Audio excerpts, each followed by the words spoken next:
My name's Dan. I'm a virtual IT director here at Netitude, and we're joined by Katie here from Aequus. Hello.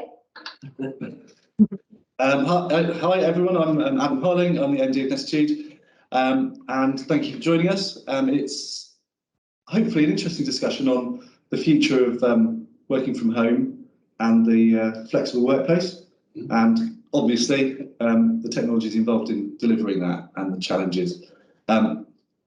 Obviously we're interested in having an open discussion, so if you have anything to add, please add it to the chat and we can discuss points. As much feedback as possible would be great.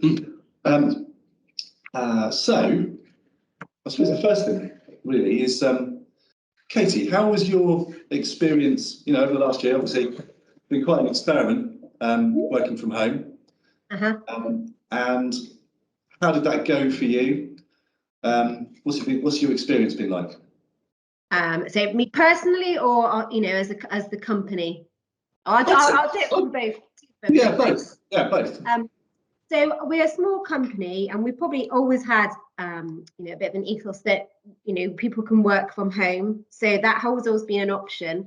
But obviously then when COVID hit us last year, and then, having to be at home all day, every day, especially with children, was a challenge.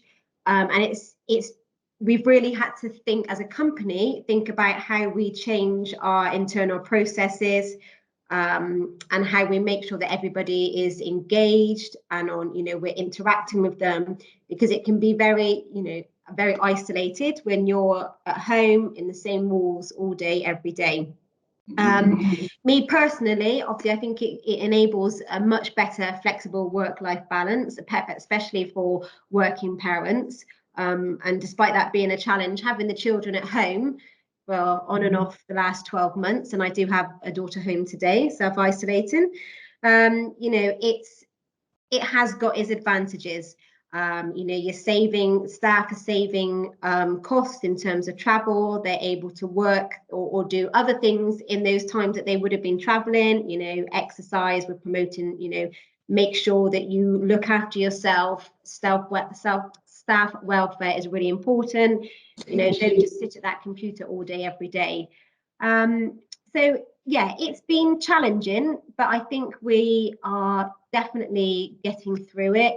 We have left our office, and we've downsized, so we've now got a much smaller office that only caters for 4 people. So again, we're having to change our internal processes. It's have to book a desk in the office. I say there are only 4 desks because we're adhering to the social distancing rules at the moment, but obviously as things relax, we may open that up. But going forward, it will very much be working at home. Okay, so it's a permanent adoption. Yeah. Okay. But hopefully, as things relax, then we'll be able to increase the desks available in the office. But yeah, very much it will be working from home. But we are a small company of 9 people, so it works quite well. Yeah. So I'm going to ask Dan possibly a sensitive question. How about you, Dan? Well, I mean, I sort of feel at the beginning we were all kind of thrust into it, because here traditionally we were very office based. Yep. Everybody always came in every day.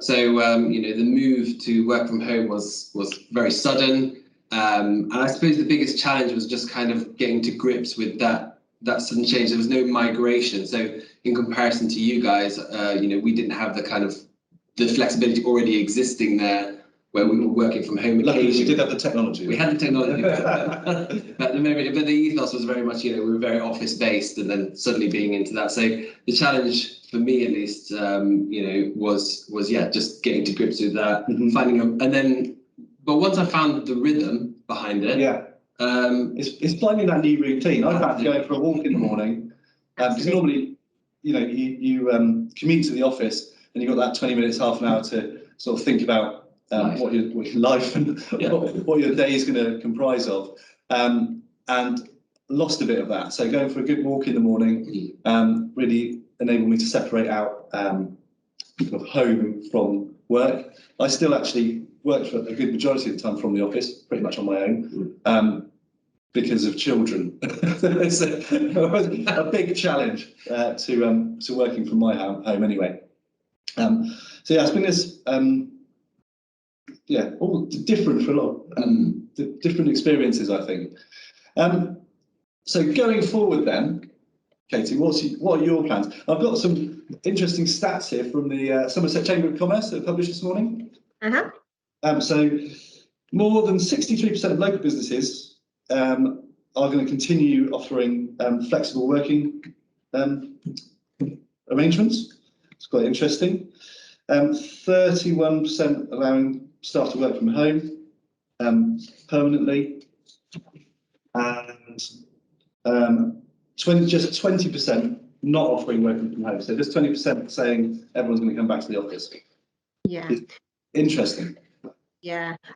Well, for our company, we will very much be a flexible working, blended home working and in the office.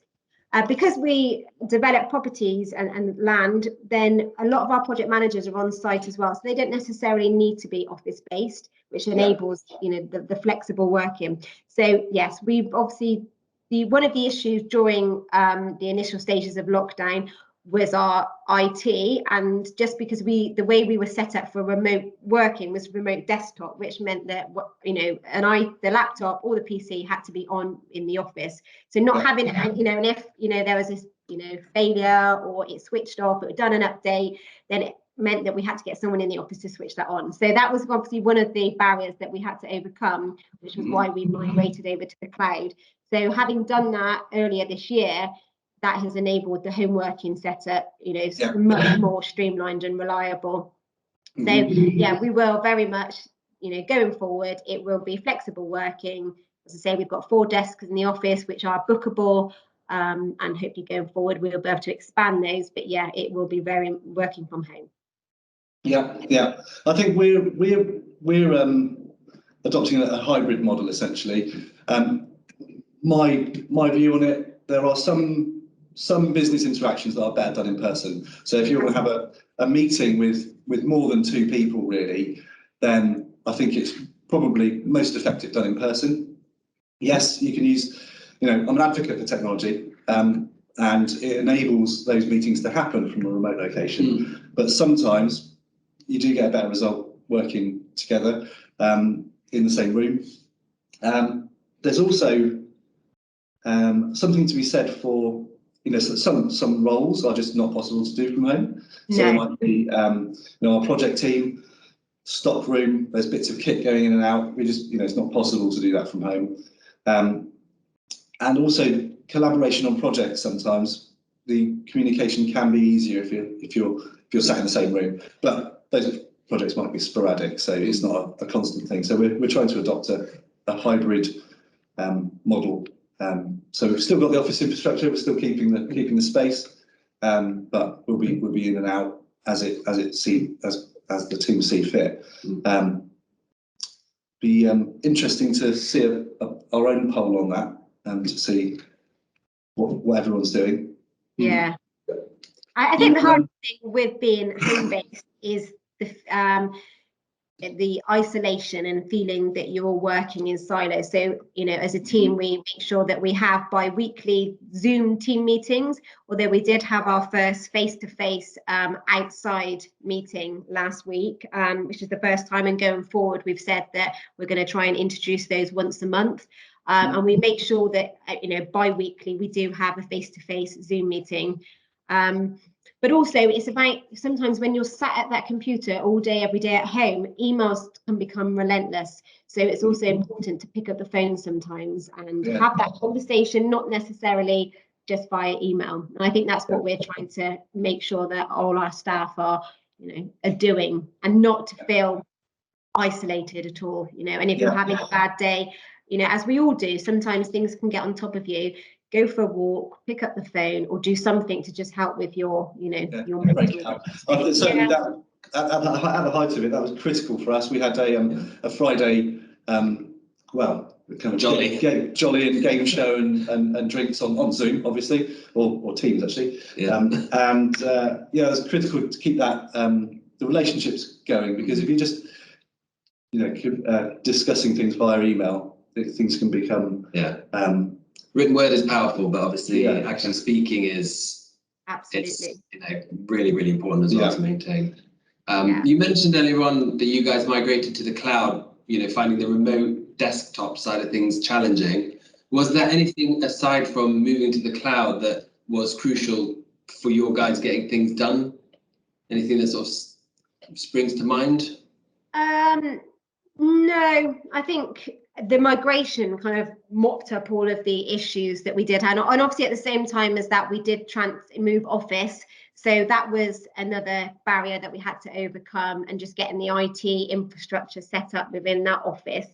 But no, I think the migration to cloud was really quite seamless. We didn't have many issues, and it's just educating staff how to work with the cloud, because it is, predominantly it's the same, but there are a few different, tasks and functions. I think that has definitely enabled our remote working, so much better. Yeah, so moving to SharePoint and cloud storage of files and things versus a remote desktop connection, it's a world apart. It's like being in the office wherever you go with your laptop. So that's an internet connection. I mean, but obviously the only thing that we don't have is staff don't use their own devices for for cloud migration. So I think they can via a link, but actually we've provided them all with IT equipment, whether that was surplus PCs from the office or project managers had laptops anyway. So everybody working at home does have the right equipment. We did have obviously surplus equipment from when we relocated offices, so we offered that to all of our staff. So I think, it's just making sure that you're set up. I know for me, I was traveling with a laptop from one room to the other when I was at home originally. I've now set up a proper desk with a screen in the spare room, and then I feel like I've got a routine. I know at 8:30, 9 o'clock I'm upstairs working. And it's like this. It's like being in the office, then taking yourself away from where you kind of live every day. Yeah, you raised a really interesting point there. We're very early in this. We saw a lot of people trying to use home devices to access corporate networks. Really bad idea from a kind of variety of security reasons. So a very good point. They should be corporate controlled, company controlled devices with the security policies enabled, managed antivirus, ideally managed firewall. Is a big problem, and it's still got carried on to be a problem. Actually, it's a big uptick in phishing scams, malware, because people are just trying to wing it on home devices that are unmanaged. Yeah.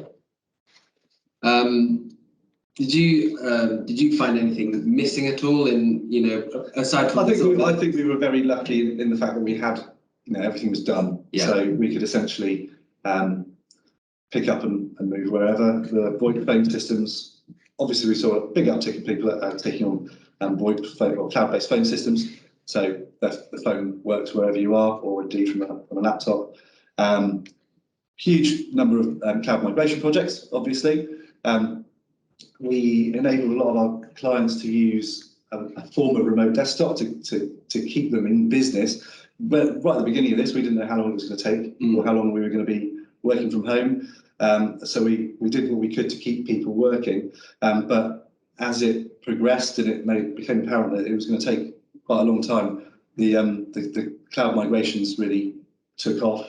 And I think it's been a really good thing, actually, going forward. It's actually helped businesses move forward and adopt those technologies. So, so out of interest, sorry, I'm going to ask you a question now. Is it easier to manage suppliers that are on the cloud rather than remote desktop?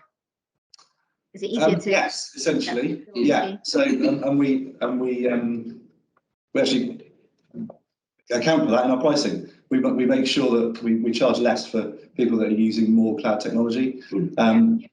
It does take slightly less to manage. There's still management effort, but you haven't got the hardware to worry about, and you haven't got physically traveling to a site to worry about.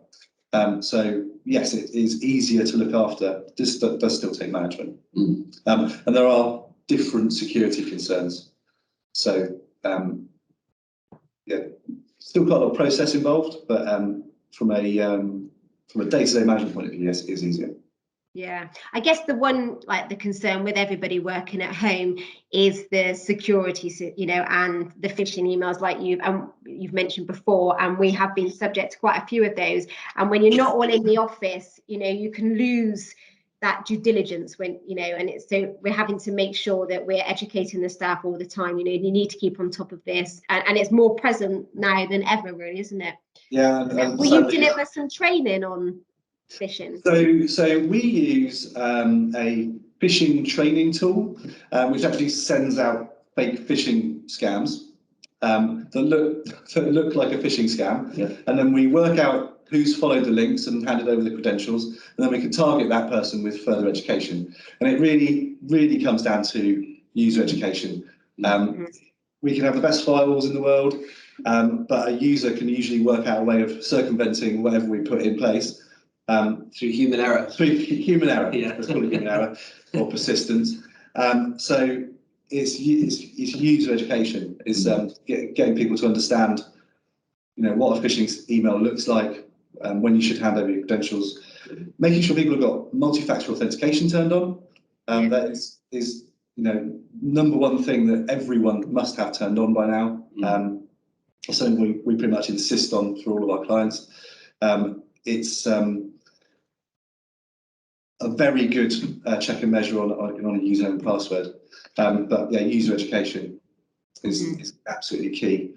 Were you guys were your team aware of an increase in phishing attempts, and, you know, did you really notice an increase? Because obviously in the industry, we saw a huge uptick. We read about it all the time, but I was just wondering, you know, from your guys' perspective, did you really see it happen in action?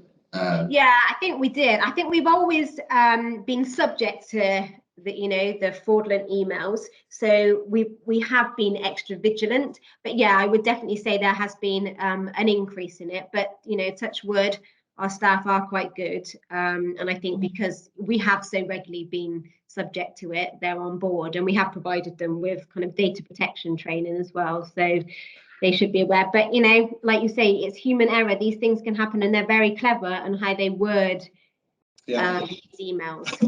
And the other thing is that a lot of corporate networks have fairly sophisticated firewalls with URL filtering or web filtering, so you can't go to a fraudulent website if you're on the corporate network. Obviously, your average home router, which everyone's now using, doesn't have those features, so you have to be extra vigilant. And that's something that people probably should look at if they're working from working from home environment. Some form of software or hardware firewall at home with those kind of filtering features is probably a good investment. And then it's layered with training. On top, as with anti-spam, antivirus, but a firewall should feature in there. And they're not expensive. The software URL filtering platforms like Cisco Umbrella or various others are not hugely expensive, but they do add that layer of protection. Obviously, security is just down to layers of protection. Okay. Yeah.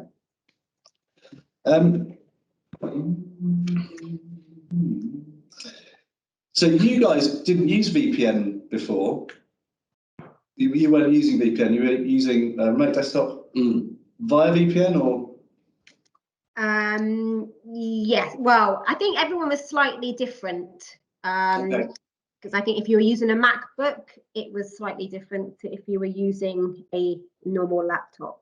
Yeah. Okay, I can see that. Yeah. That's another topic that, you know, a lot of people may have been using VPNs to get access to their corporate network. Yeah. So probably worth covering the difference between. Yeah. So there's loads of different types of VPNs, and I think sometimes people aren't, who aren't in the industry, they're not going to be aware of it, and I think it's really important to touch on. So you've got things like you go on YouTube and you'll always get an advert for something like NordVPN, and that's one type, and then you'll get another VPN which is a corporate VPN, and they work in very different ways. So the one that we would normally set up for a company device would be a sort of tunnel VPN through to the corporate network. And that has its own risks if the device isn't a corporate device, because it won't have the security features on that. We have seen, way back in the distant past, I have seen people use unmanaged devices, connect via VPN. The users worked out how to do it, done it themselves, connected that device to the corporate network, and then that home device, unmanaged device with no antivirus on it, it's got a direct tunnel to the server. That device has become infected, and the malware's managed to encrypt the files on the server. So again, don't use home devices. They've got to be managed, and we're really careful about that. So it's an important point. Yeah. Whereas NordVPN is great if you want to hide what you're doing from your from your internet service provider. If you just sort of for working in a cafe and just accessing the internet, or indeed cloud platforms, NordVPN or a cloud VPN service worth using. It's a way around man in the middle attacks. But they have to be reputable, because there's also people have been, along with the increase in the attempts at hacking, people have been mimicking VPN, and then actually the traffic is routed through their machine, so they can read everything that you do. So definitely be careful if you're going to use one of those. So I suppose swinging back to the forward arrangements, I think there's another point here. 41% of the people surveyed said that staff retention was the most important reason to offer flexible working. I think that's true. I think it's actually a feature of modern working life now. I think we live in a world where we're so driven by work, and pre-COVID, I think everyone, stress was really heightened, and people couldn't find that time to relax or do fitness, look after their stuff, their personal welfare. But actually, I think with this flexibility, like you said earlier, you can get up in the morning and go for a walk and use that time to do that rather than commuting. So I think it's got massive benefits for personal welfare and mental health. And me personally, I'm really settled. I'm in a routine. I know what I'm doing. I probably go into the office 2 days a week. I've got a puppy during lockdown, so I'm one of those puppy lockdown people. So that's actually encouraged me to be getting out every day and going for a walk, because there were times in the height of winter, it's cold, you don't work out, and you become a bit of a recluse. But actually, things like that, I think it's so important, isn't it? I do think it does have massive benefits, but it's just making sure that the staff aren't feeling isolated, because everyone manages it differently, and everyone's got preferences. And we do have a couple of members of staff that much prefer to be in the office, and that's fine, because there is such a blended preference at the moment. The same thing in our business. Some people really like being in the office, some people much prefer being at home, and the productivity really varies as well. So some people are just much more productive at home, and it's just the way they're wired. And I think there's less distractions, really. Sorry, Dan. I think there's probably less distractions being at home. Depends on the house. Certainly not in my house. Well, on a normal day when I have, it's just me and the dog, then it's very non-distracting. But on a general rule, I think it's you haven't got, which is you do miss that office banter. But the office phones ringing and people arriving, visitors arriving, there is none of that. But I don't know whether we'll ever go back to that kind of life now. Certainly not for the foreseeable future. So as this survey sort of suggests, I've spoken to a number of business owners actually talking about this webinar, and some of them are very firm that they are going back to the office 100%. And that's their belief, and that's the way their business is going. Admittedly, a lot of those businesses are public facing, so Yeah. they can't really adopt a work from home policy outright anyway. But their back office staff could. But I think they've made the decision that it's all one rule for everyone, and everyone's back in the office eventually. Yeah. Mark raised quite an interesting point in the chat here. He says that he's struggling to recruit as people are now wanting to mainly be based at home. Mm-hmm. And yeah, so it's a I think it is now something that people are looking for in job adverts, is working from home flexibility. The issue that I see with that, certainly with junior members of the team, is onboarding and getting them up to speed. Yeah. Because if you've got someone relatively new to a role, a lot of the learning is done by discussion. How do I do this? How do I do that? Shadowing, all those kind of things. Much harder to carry out remotely. Again, the technology can help. Microsoft can't completely replace. Completely replace it. I probably shouldn't be saying this. But that is a real challenge. But on the flip side of that, it does open up your employment market as well. Yeah, because we can now hire someone in Stoke-on-Trent that can do the job. The danger is, of course, that large corporates might think, well, I could use someone in India or somewhere else. So there's a challenge to that as well. Yeah, we have just recently recruited some temporary staff, and whilst again they will be based at home, we have advised that the first kind of couple of weeks or month it will very much be office based to get that learning and to get them upskilled until they feel comfortable and confident to be able to work. Yeah, absolutely. Oh, actually, that's a really, really good point from Mark. So he has pointed out that there's always a worry when people mention shared households, because obviously there's a data security risk associated with that. I mean, we always put in lock screen policies, as standard, 15 minutes, but obviously in a household there's some interesting stats on that actually. I think a lot. There's something about most data is stolen from the kitchen table. So in old school terms, it was paperwork that would go missing from the kitchen table, and was where was the largest area of data loss. And if you're now working on a screen with sensitive data on it at home, then something else, something like that could happen as well. So again, lock screen policy really important. Have those things in place. Make sure that you do actually get into a habit of locking your computer when you walk away from it. Yeah. And data control, you need to be aware of what you're handling and where you're handling it. Certain require, things like PCI. You shouldn't actually sit with your screen facing a window. So in a corporate environment, and that's why you'll see a lot of reflective film on some buildings, because the data that's on those screens is sensitive. It might be someone's personal data. So when you're handling that same data in the home environment, it's something to keep in mind. Definitely. And it's harder to make sure that those practices are being maintained in the home environment as well. Yeah, user education again. For sure. Important parameter. Absolutely. How many people on average do you have in the office each day over at Netitude? On average, about 7, roughly.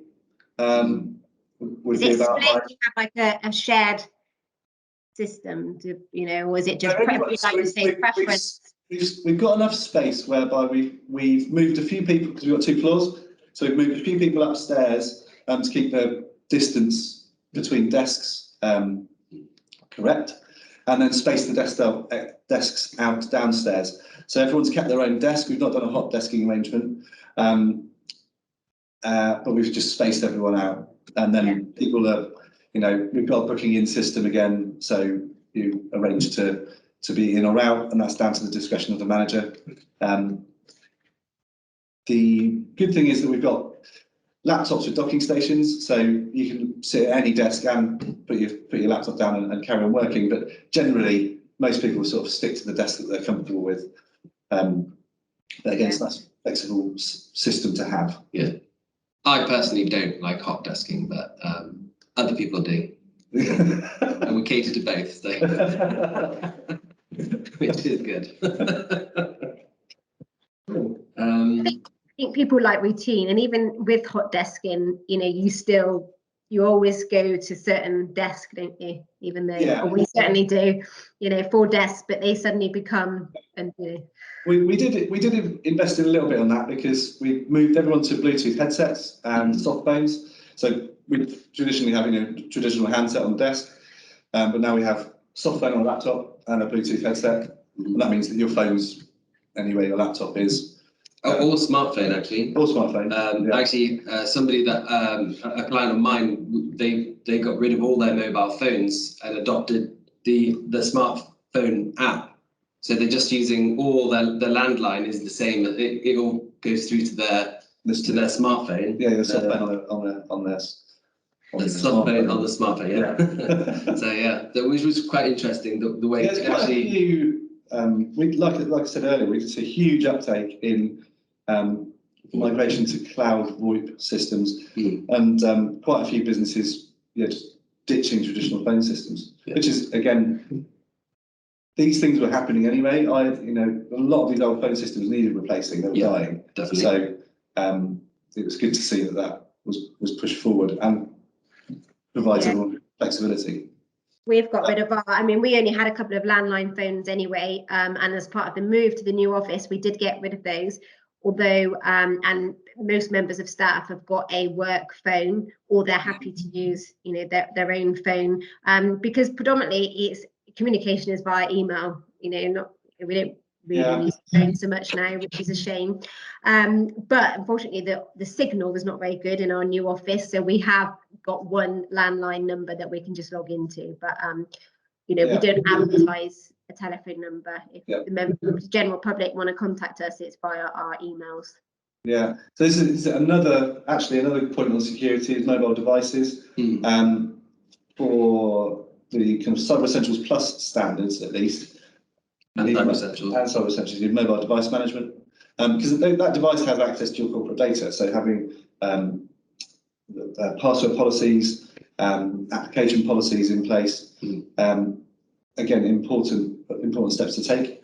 And compatible with personal devices, interestingly, because it can't interfere with any personal data. So if I had a question come up earlier this week, actually, and somebody asked about personal devices and mobile device management, and we can't actually wipe. So if the phone got stolen, we can't wipe personal data on their behalf. Just wipe the corporate data. Just the corporate data. So it's definitely something that should be applied everywhere, and completely compatible with personal devices as well, which is an interesting point, I think. For sure.